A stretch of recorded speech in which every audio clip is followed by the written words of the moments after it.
Inalis na sa Tourism Department si Secretary Cristina Frasco sa harap ng kontrobersya ng umano'y too much self-promotion. Pero itinalaga siya bilang presidential advisor. Yan ang agenda report ni Ivy Reyes.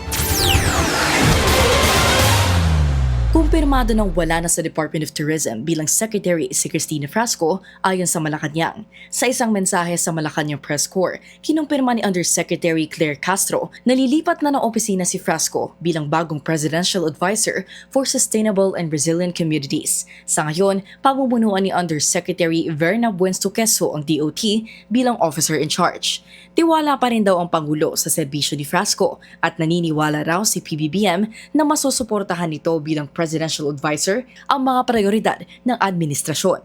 Bago ang kumpirmasyon, hindi rin masagot ng diretsang oo o hindi ng palasyo kung may nakatakdabang manumpa sa mga susunod na araw para pamunuan ng Department of Tourism. Malamang bukas ay meron po tayong announcement. So is that the confirmation that there will be a change in leadership? Pwedeng oo, pwedeng hindi. Magbibigay kami ng announcement tomorrow. Sa isang ulat ng Politico.com, nakahanap na umano ang Malacanang ng papalit kay Frasco sa ngalan ng veteranong trade diplomat na si Dita Angara Matay, ang kasalukuyang commercial counselor and special trade representative ng Pilipinas sa Tokyo. Si Angara Matay ay namamahala sa Philippine exports ng Pilipinas sa Japan. Isa rin siyang respetadong economic diplomat. Sa nakaraang mga balasahan ng administrasyon, isa ang pangalan ni Frasco sa madalas nababanggit sa listahan ng mga kalihim na napipintong aalisin sa gabinete.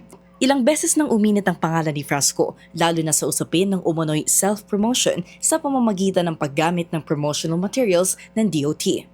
Ang sagot ng kalihim dito, ginagawa lang niya ang kanyang trabaho kaya visible siya bilang secretary.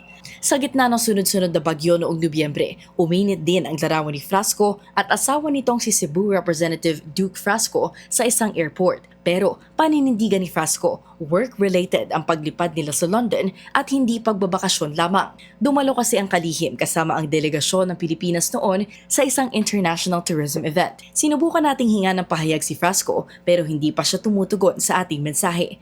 Pero ayon kay Castro, tinanggap na ni Frasco ang kanyang reassignment. Para sa agenda, Ivy Reyes, Billionaire News Channel. Manatiling nakatutok sa Billionaire News Channel. Sumubaybay sa aming social media accounts at mag-subscribe sa aming YouTube channel para sa mga eksklusibong balita at storya.